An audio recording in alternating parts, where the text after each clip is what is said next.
Mr. Paranjoy Guha Thakurta. He's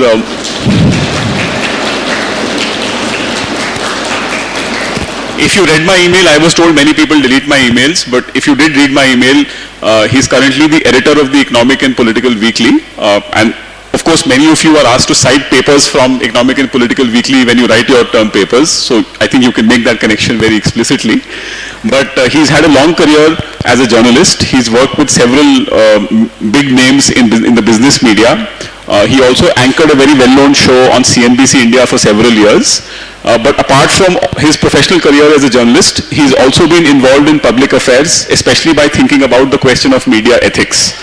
So in the recent past, he's been involved in, let's say, discussions not just about the paid news problem, where he was part of a study where he wrote a report for the Press Council of India, but he's also assisted lawyers, as he was telling us, in the 2G scam, especially Prashant Bhushan, in preparing the case around the telecom spectrum problem.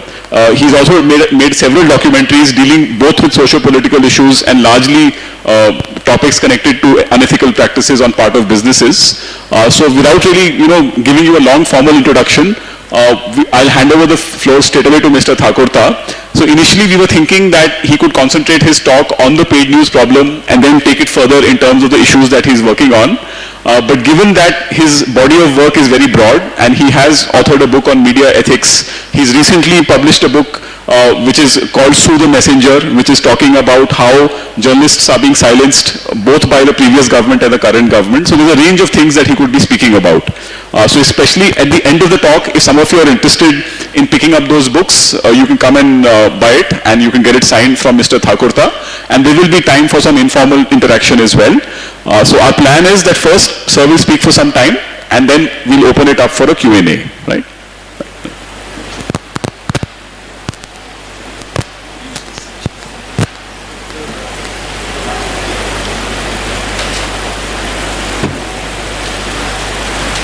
Thank you very much for inviting me here. This is my first visit to Nalsar. I have come very often to Hyderabad, but I never had the opportunity to come to this beautiful campus of yours. So I consider it my honor and my privilege that I'm here with you today. The subject is huge, and I guess we can talk about subjects like corruption in the media for days on end. But given the fact that I have a limited amount of time at my command, we'll try and keep the session interactive as possible. So my watch says it's almost, it's about 7 minutes to 12. And if you prefer it, I'll just give a very broad overview, and we'll try and spend about a minimum of half an hour, perhaps even 45 minutes, discussing the various issues that you wish to. And I'll try and take all your questions on this. The first point that I need to make is that I'm going to talk to you about the ugly side of the mass media. Mass communications. I'm here going to talk quite a bit about corruption in the media and looking at how corruption in the media in India not only undermines democracy, it undermines basic human rights, including the right to free speech, the freedom of expression. I'm not a lawyer, and I know there are lawyers and lawyers. There are lawyers and there are liars. I know that when you people fight a case, there are two parties, one opposing the other. But the good part about your job, it doesn't matter who wins or who loses in court. You always win. But there are many similarities in the life of a journalist and the life of a lawyer in terms of gathering information, in terms of processing that information, in terms of disseminating that information. But the short point is, just as there are lawyers and there are lawyers and there are teachers and there are teachers and there are engineers and there are engineers, there is the media and there is the media. There are journalists and there are journalists. So the first point I need to flag, because much of what I'm going to tell you today is going to be really about the dark, ugly side of the media, is that you can love the media, you can hate the media. You can simultaneously love and hate the media, but you cannot do without it. Human beings do not live by bread alone, as the old saying goes. Nor do human beings live on dal and roti and idli and sambar. They need food for thought. We as human beings, why is the right to free expression considered to be a fundamental right? Why is it we can debate and discuss for days on how fundamental that right is and compare it to other fundamental rights, including the right to live? But I think since all of you are privileged, the very fact that you're sitting here and listening to me, and the very fact that I'm speaking to you in the English language, and I'm assuming you understand me. I know two other languages that I could speak in, but then many of you wouldn't be able to understand me, puts you into a certain category in the population of this country, and that you belong to a privileged section. You are all consumers of the media, and the media itself has undergone major changes in the recent past. But I'm going to focus on India. There's a lot that's common, what's happening in India and what's happening across the world, but in more ways than one, India is unique, and so that uniqueness of this country, or 1.3 billion people, gets reflected in the mass media.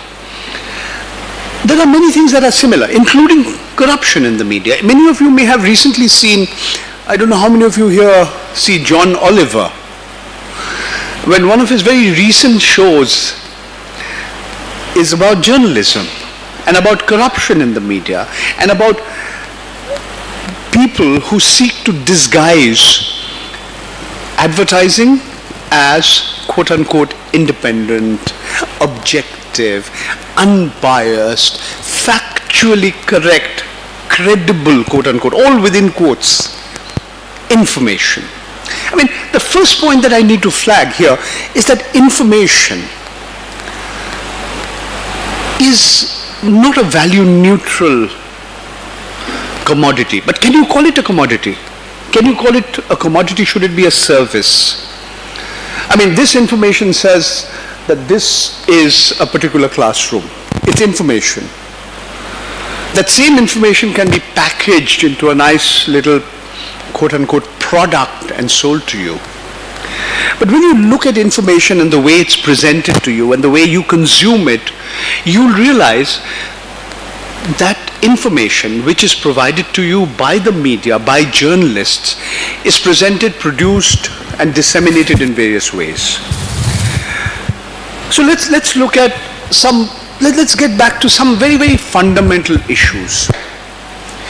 So we all believe that, yes, the right to free expression is a fundamental right. But wait, how does the media operate?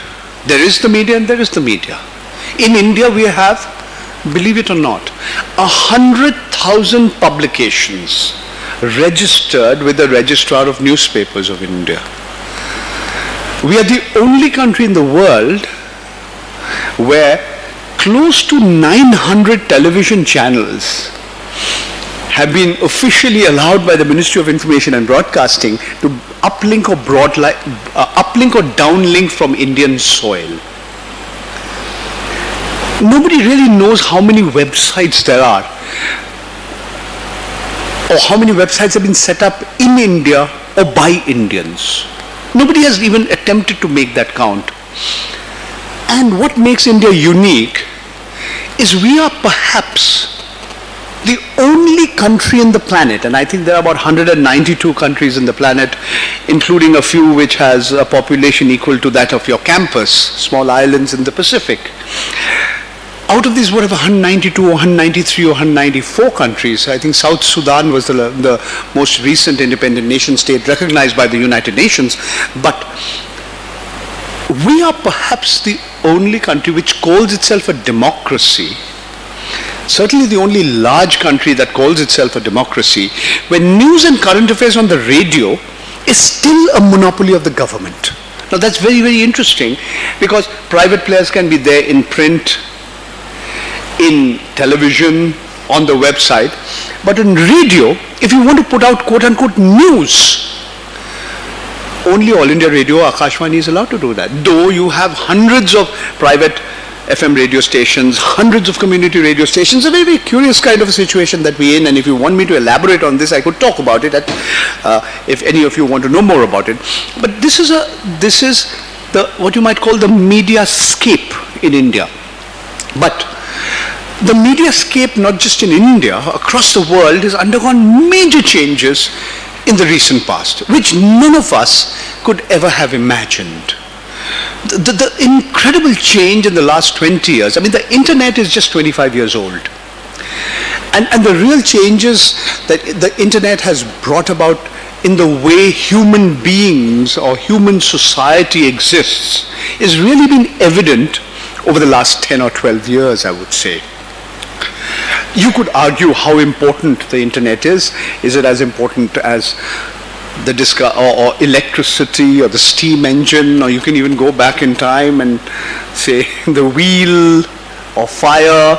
But the point is, the World Wide Web, the internet, has changed human society in ways which very few of us could have ever imagined.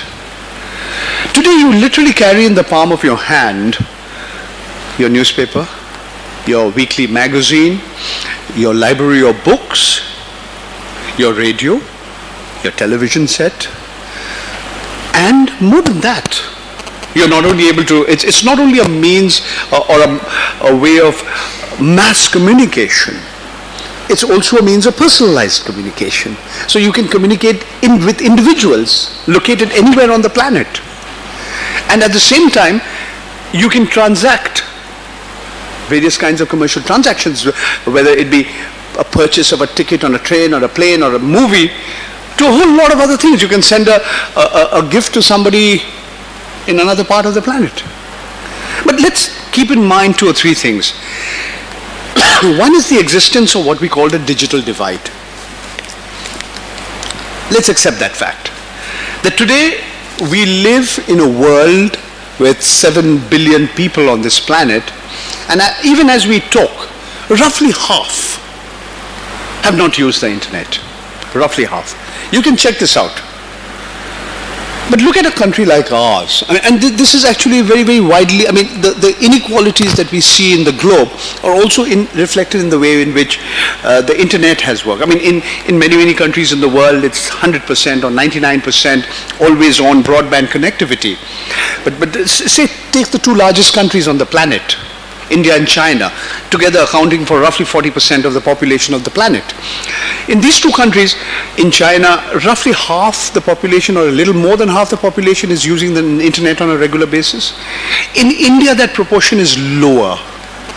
It's possibly somewhere in the region about between 1/4 and 1/3. Again, these are all guesstimates because none of us really know. But what has happened in India is something truly amazing, which very few of us again could have anticipated. That here is a country of 1.3 billion people, and you have how many SIM cards here? What's a SIM? A subscriber identity module. That little chip, जो आपका चलायमान दूरभाष यंत्र है ना हाथ में, उसके अंदर एक chip है. In this city, as in most cities, there are more SIMs than human beings. Who could have imagined this? In a nation of 1.3 billion people, you have somewhere in the region of about 700 to 750 million handsets. And out of those, anywhere possibly somewhere around 1/3 of those, maybe about 200 or 250 million of those handsets are what you might call smart mobile telephone instruments. Chalak, Chalayaman, Durbhash, Yantra. All right? Now, it's interesting that this has happened in a very, very short period of time in India.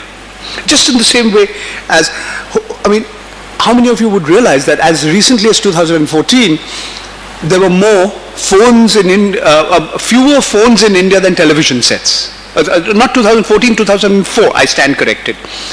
12 years ago. 12 years ago in India, there were more television sets than telephones. Today we must be having somewhere around 160 or 170 million television sets in this country. And I told you the number of phones we have. Okay, so the way we communicate, the way we talk, all has changed in ways which we could never have imagined. Now, when you look at many media organizations, including a newspaper, say take the Times of India. It's my favorite example. The Times of India is the world's most widely circulated English daily newspaper. Did you know that? The company, the Times Group, Bennett Coleman Company Limited, is Asia's biggest publisher. 1 out of 2 English daily newspapers sold in this country is an edition of the Times of India. It's one of the biggest, one of the largest companies of its kind in the world. But wait, even as we talk, there are 2 newspapers in India which sell more than the Times of India. The 2 Hindi newspapers, Dainik Jagran and Dainik Bhaskar. If you go back 8 years ago or 10 years ago, there were 8 or 10 non-English publications that sold more than the Times of India, including the Inadu here and Malayalam Manorama and Anandabajar Potrika and the Delhi Thanti and Lokmat and the Punjab Kesri and Amar Ujala and so on and so forth. But what's interesting is that across the world, we've seen fewer and fewer people, especially in the West, reading or consuming information on paper, like you guys. You said, why waste paper? Why cut more trees? But the fact is, it's interesting that when you look at the southern hemisphere, in many developing countries, the circulation of newspapers continues to go up, including in India. So the old saying, the newspaper is like the sun. It sinks in the west and rises in the east. That's a bit of a simplification or an oversimplification, but the fact is, in a country like India, you know, the 2011 census says 1 out of 4 Indians still couldn't read or write her or his name. What do you read after you get literate, after your textbook? You read a newspaper. So I'm just trying to put the whole media scenario in a particular context. Now what has happened is, especially after the Great Recession, expenditure on advertising and marketing services has shrunk, or certainly not grown. This has had a direct impact on the business models and the revenue models of mainstream media organizations. So I come back to the Times of India. A Times of India which you purchase for 2 rupees or 3 rupees, if there were no advertisements in that paper and all the costs were passed on to you, the consumer, the reader, then it would have cost 30 rupees or 35 rupees. In other words, if you examine the balance sheet of Bennett Coleman Company Limited, you'll find that 95 or 98%, or in some cases almost 99% of the total income of that media organization comes from advertisers and sponsors. Then the question you need to ask, why do you read the newspaper? For the news or the advertisements? Are they in the news business or in the advertising business? Are they selling you a newspaper like the way you sell soap? Or are they selling you something for your brain? Do they treat you as a consumer, or do they treat you as a citizen? These are basic questions I'm asking you, because it's all linked to the whole issue of corruption in the media. And again, it's not a uniquely Indian phenomenon. Now what happens is, when you look at this big picture and then look at some specific aspects of the big picture, the first point that I need to flag is that the number of publications can give you an impression that the media reflects the heterogeneity, the plurality, the diversity of this unique country in the world, with 17 languages on its currency note, with 22 languages in the 8th schedule of the Constitution of India.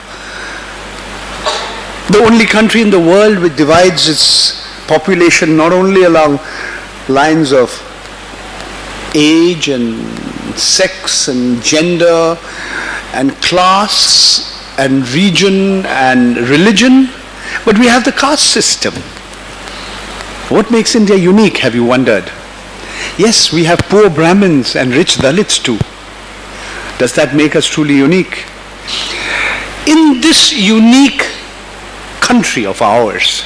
To what extent does media reflect the plurality, the heterogeneity of this country? And I would say yes and no. And let me highlight this point by citing an example from the terrible part of this country where I lived in, and I have spent more than half my life in. Delhi. Lily, you are so silly. You are hotter than a red chilli ever since you moved to New Delhi. No, actually, Delhi is the only urban agglomeration on this planet which has 16 English daily newspapers.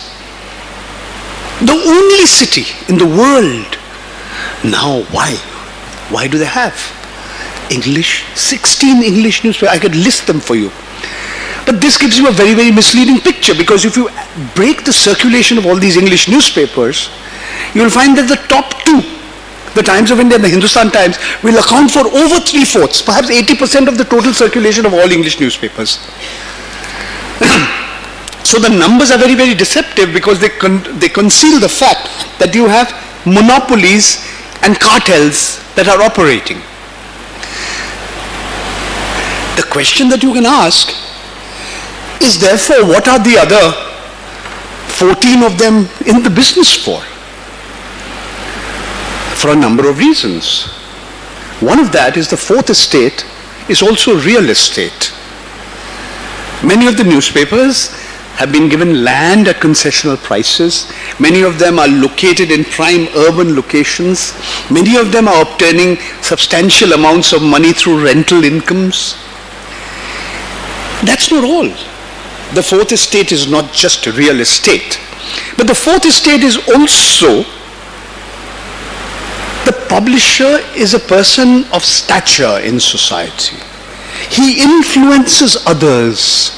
What he writes and what he speaks and how he says it is supposed to have an influence of large numbers of people, right?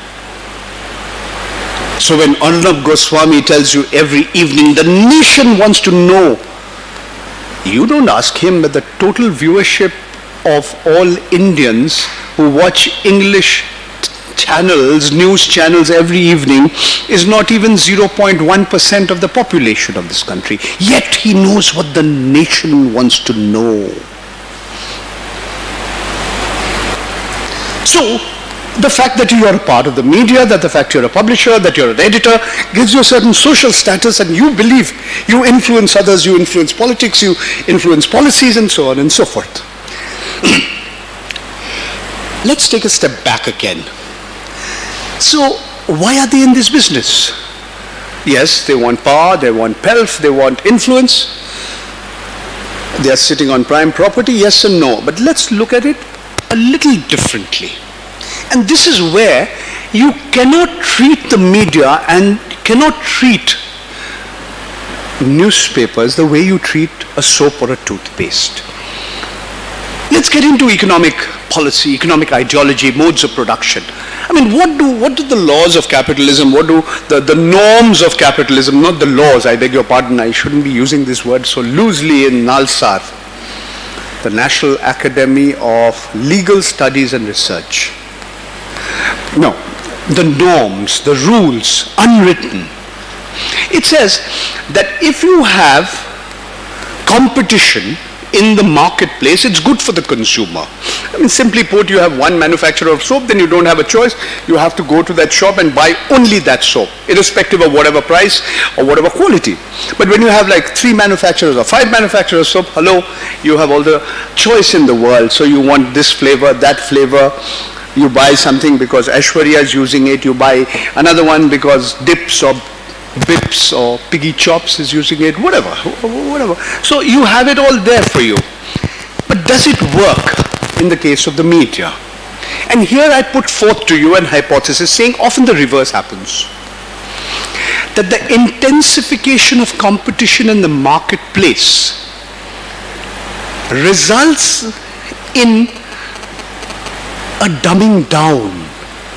So your intelligence is insulted frequently. We in India, can you imagine, around 25 years ago, when the whole process of economic liberalization began, we had one broadcaster called Doordarshan. It was in 1994 that the first private player in the news area, news arena, Z, came in. Today, as I told you, there are 900 channels vying with one another. There are something like 300 plus channels, or 300, close to 300 channels, which claim they are giving you news and current affairs. Nagin ka shadi. Ghost sighted over Charminar. Live breaking news. Amitabh Bachchan has a stomach problem today. Exclusive. Have you asked yourself that with the intensification of competition, why is your intelligence getting insulted? Why are you being treated as a class 4 student or a class 6 student? Why is it that the intensification of competition is resulted in actually a lowering of standards and actually sometimes a shrinking of choice? And that's once again the nature of this beast called, this hungry animal called the mass media. 24/7 it needs to be fed. And you who live in this age of an information overload, you are being asked to find out what is important and what is not, what is credible and what is not, what is factually correct and what is an opinion. These lines are getting blurred frequently, as a result of which you are again and again seeing the dividing line between opinion and fact, between advertising and news reporting, getting blurred. Now this word news is a very, very complicated word. It means different things to different people at different points of time. Good news usually is no news. Bad news is good news, correct? If you were not a democracy, then you would only have good news on the front page, because it would be praising your dictator, your king, your Raja, your Maharaja. But because you're a democracy, good news will be relegated to the back. If dog bites man, it's not news, correct? Unless, no, man bites dog becomes news. But wait, that's not enough. If dog bites Narendra Modi, it will become news, I can assure you. So it depends on who the dog bites, correct? The media is often called, the watchdog of society. But there are dogs and there are dogs, you know that. There are watchdogs that can bark but cannot bite. But the thief doesn't know that. Therefore the dog is fulfilling its role. So the thief doesn't know that this dog is sirf bhaugna aata, kaatna nahi aata. So it doesn't matter, he's scared, he's run away. But there are also lap dogs. And the lap dogs are very, very comfortable if the lap belongs to an important politician, a very powerful bureaucrat, or a corporate captain. The dog is very calm, very quiet. You can keep stroking that dog. The journalist as stenographer. He said, she said, press release said, company handout says. And then there are, of course, intelligent guide dogs. Let's look at dogs that have rescued people from the middle of a snow blizzard. The famous Saint Bernard dogs in the Alps. Let's look at dogs that can sniff out an explosive substance from a pile of luggage, or some drugs, contraband drugs. There are dogs and there are dogs. There are journalists and there are journalists. There are lawyers and there are lawyers.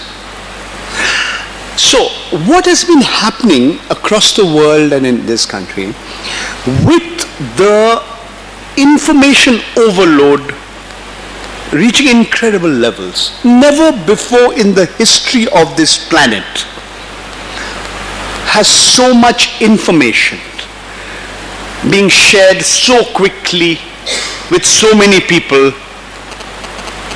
Never ever before. In any given 24-hour cycle, over 1 billion WhatsApp messages are being exchanged. As we talk, the number of users on Facebook is more than the population of the most populous country, the People's Republic of China. Soon it will be India and China put together. But once again, you have to ask yourself, these are the new monopolists: Google, Facebook, Amazon, Apple. Microsoft has been overtaken. Gone are the days when the biggest corporations in the world used to be the Walmarts and the Standard Oils and the General Motors. We live in a different age. So in this age, in order to grab your eyeball, in order to ascertain every single word you type, your preferences, what is it that they don't want? They want everything from you. The notion of privacy as a fundamental right has changed, because we could never have imagined that there'll be somebody sitting in some other part of the world who is tracking every time you log on to the internet, and actually who's in a position not only to read every single email you send, every single conversation you have on your mobile handset, every single SMS. We used to be proud, no?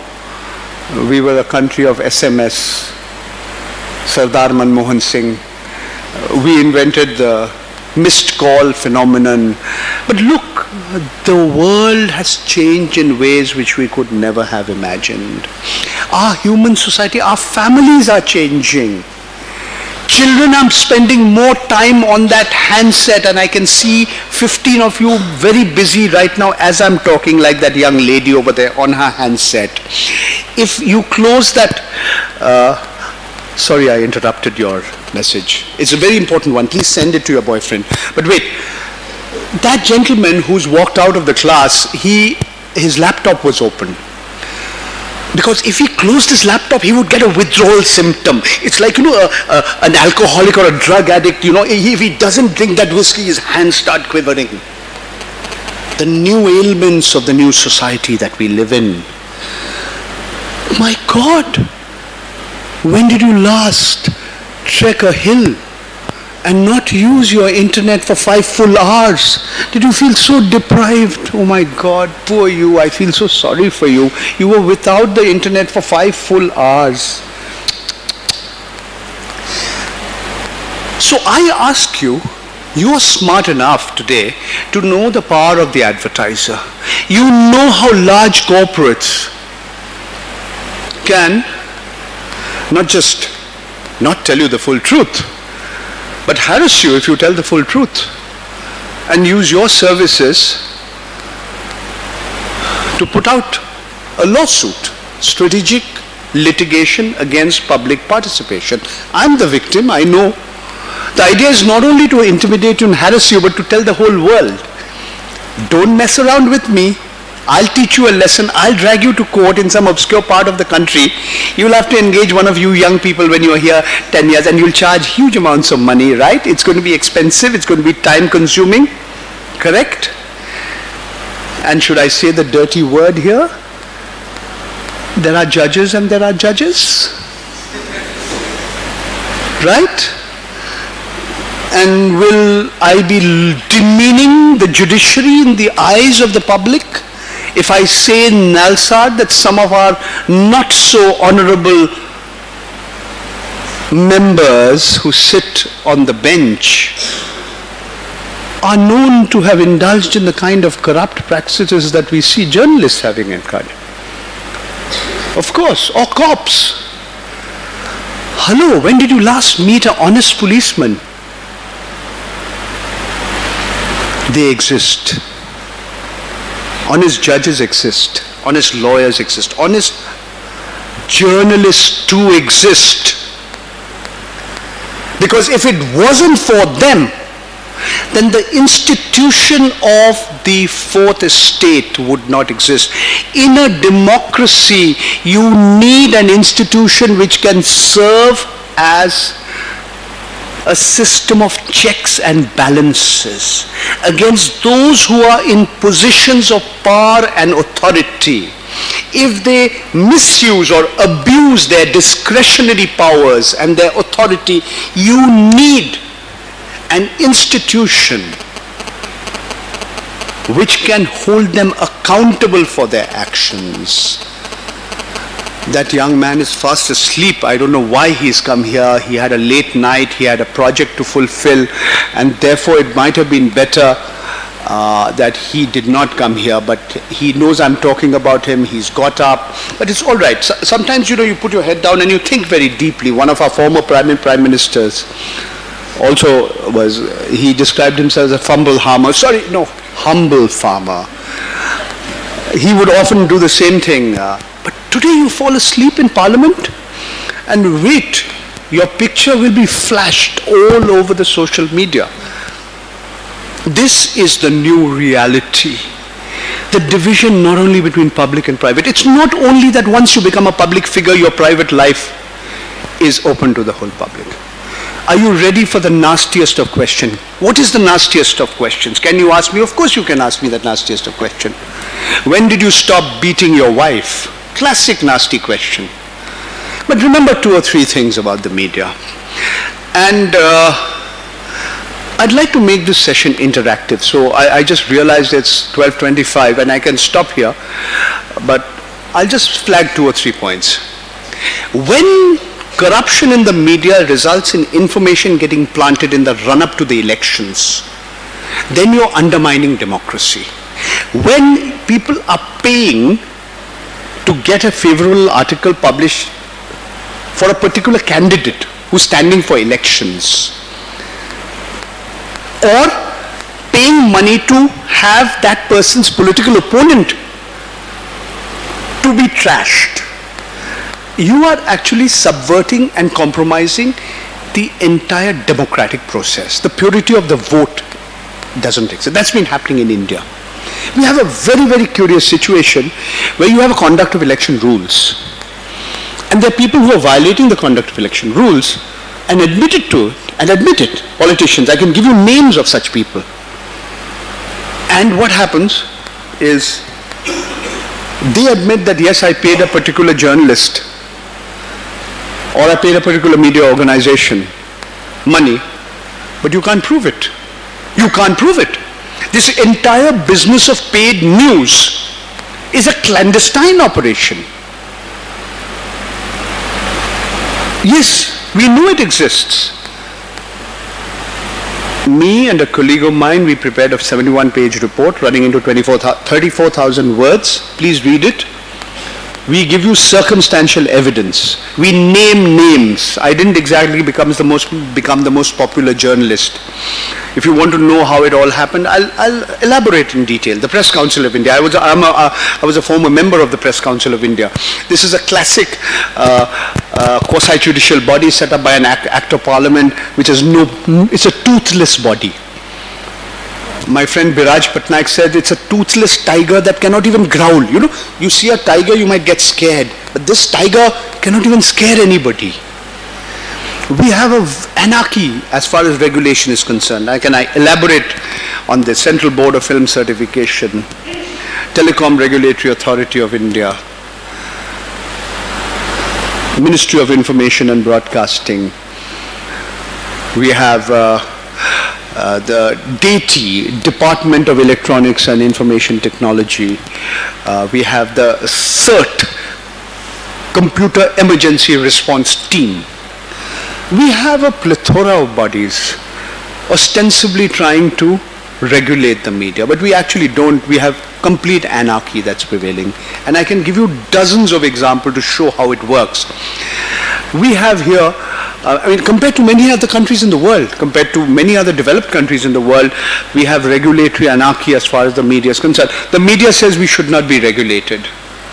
The media says we are unique. There are arguments to be made in favor or against it.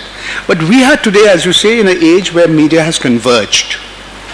Now, I want to flag 2 or 3 points before I conclude my presentation. The first thing is that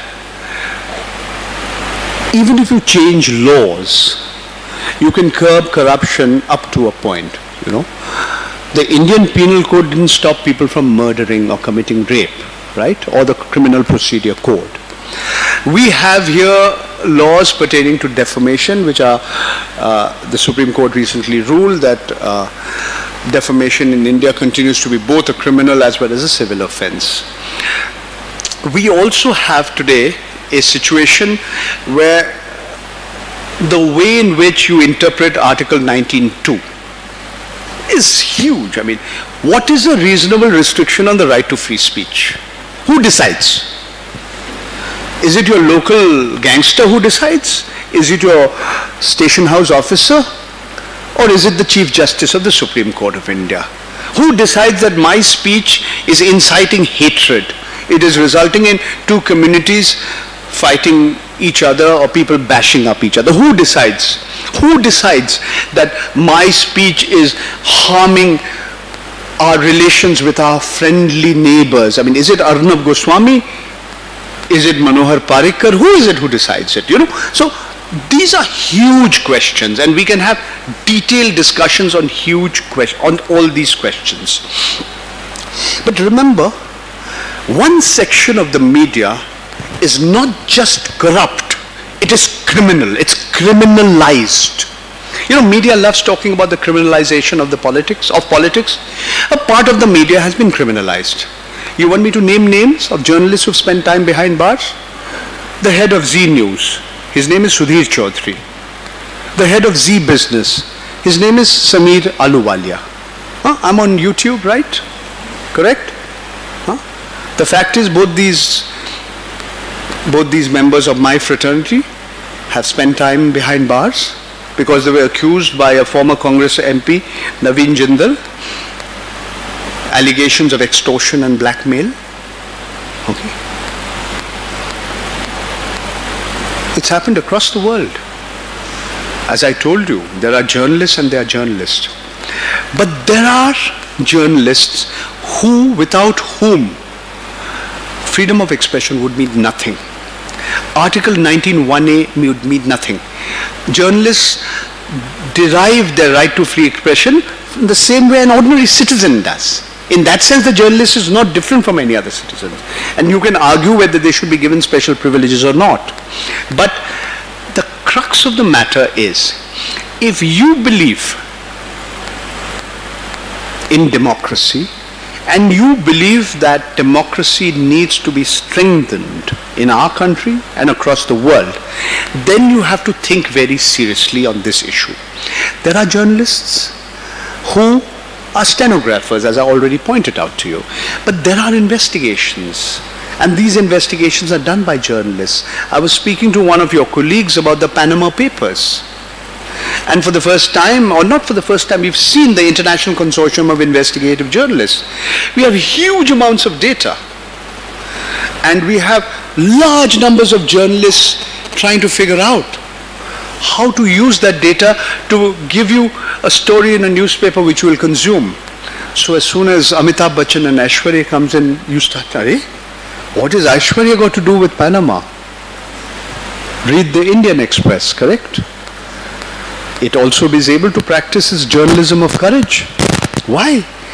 It also sits on a very expensive property in Nariman Point. Fourth estate as real estate, which is not, I am not demeaning the great work that the Indian Express is doing. Not at all. But the point I'm making is these revenue models, these business models, who supports this? The ICIJ, the International Consortium of Investigative Journalism, is a body that's now being supported by philanthropy, by donations, voluntary donations from large numbers of people. I can do a little plug for myself. I work for the Economic and Political Weekly, which is a public charitable trust. And we are in certain senses better off than others because we depend on advertisers and sponsors for only 40% of our total annual income. And we are lucky that subscribers and those who purchase our copy account for 40% of our total income, and we get a certain amount as interest income. But wait, why am I mentioning all this? Because the advertiser calls the shots. Because those who are the richest in this country today are also among the biggest controllers of the media. And today the gap between telecommunications and the media has disappeared, as I mentioned. Just the whole notion of prime time. You can watch Arnab raving and ranting at 9 o'clock. But if you want to, you can also watch him at 12 o'clock on YouTube. So the notion of prime time, the notion of what is telecommunications and what are broadcasting no longer exists. But once again, you have tried in this country to have restrictions on cross-media ownership, as have existed at different points of time in developed countries, whether it be US, whether it be Canada, Germany, UK, Australia, etc. But you don't have them. There have been discussion papers, debates on the subject, but you do not have any restrictions on cross-media ownership. So you have vertical monopolies. What are vertical monopolies? The same company is giving you your newspaper, your radio, your internet, your television. And you also have horizontal monopolies. I'm sorry, I got that wrong. Horizontal monopoly is when the same organization gives you all your different media. And a vertical monopoly is where the content provider is also the content distributor. So you are looking at Z, and the DishNet is also giving you your cable television. Or so the content provider and the content distributor. And so you have all these disputes about, conflicts of interest. But today we have all other kinds of convergence, including what used to be called vertical forms of convergence. Now, when you look at the political economy of the media in India, it's not just the corporatization that has happened. It's also the politicization. Some of the biggest owners of the media are political people, or people with political affiliation. So it's not just Mr. Mukesh Ambani and Mr. Kumar Mangalam Birla, but it's also, people with distinct political affiliations. When you look, whether it's Jagan Reddy in this state of yours, or whether it's the DMK in the state of Tamil Nadu, or the Marans, you see this convergence today. Media, politics, and big business. So in this kind of a situation, the corruption that you see in the media is intimately linked to why we have corruption in this society at all. The nexus between business and politics, and crime and officialdom. They came together beautifully in your state through the likes of Jagan Reddy and Gali Janardhan Reddy, when resources that belong to you, iron ore in Bellary and Anantapur, were looted. And after they were looted, and after they became rods and bars and used to build a stadium and buildings in China, you finally arrested him and put behind bars for 3 years. And because he tried to bribe a judge in a very, very ham-handed manner, the judge also got caught and also had to spend time behind bars. Are we going to see a situation where, like more journalists, more judges spend time behind bars? Are we going to see more instances of lawyers bashing up journalists in court because that journalist is refusing to say Bharat Mata Ki Jai? I am raising a whole host of questions for you, and I'll be happy to answer whatever questions you have. But sometimes I think it's very important to be able to raise questions even when you don't have the answers. And that's what I've tried to do today in this presentation of mine. And I'll be happy to react to whatever you have to say. And if you found me a little incoherent and rambling and flitting from subject to subject, I hope you will excuse me. Thank you once again for listening to me.